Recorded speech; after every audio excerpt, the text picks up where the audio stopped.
Kwangyo mago hala wadhi nyake county ma Siaya nyakoro mgajuang kama governor ma county ma Siaya James Orengo ojiwo od bura mar county no mondo miyo kadhi budget mambalang mane oni omenda omedi mano mar gero masin mar rego chele e gwenge mag Usonga. Gavana Orengo bende owacho ni dwe manyien piny owacho ma Siaya biro keto tingni mapuro ne oganda ma Siaya puothegi.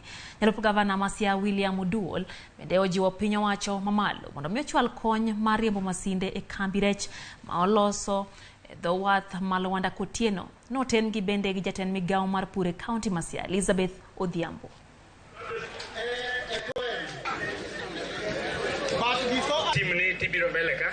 And the officer Okwadwar no bed kaka wasebedo ma kaen pur katen lupo to ayudo mana yuto moromi mana chiemo modiochieng' achiel seche moko be okrom. Koro wadwaro gimiluongo no value addition. Chone mo jaluone go gangero no kachiem dala ni kech nen gi pith to bende puro yo makare kende kano chiemo minyalo chamo. Siaya kidonjo Siaya ikeni donjo ikeni isekalo Siaya. Koro nyaka lok picha. Gavana Kotieno acquire State Department of Fisheries ni gisemiyowa storage facility.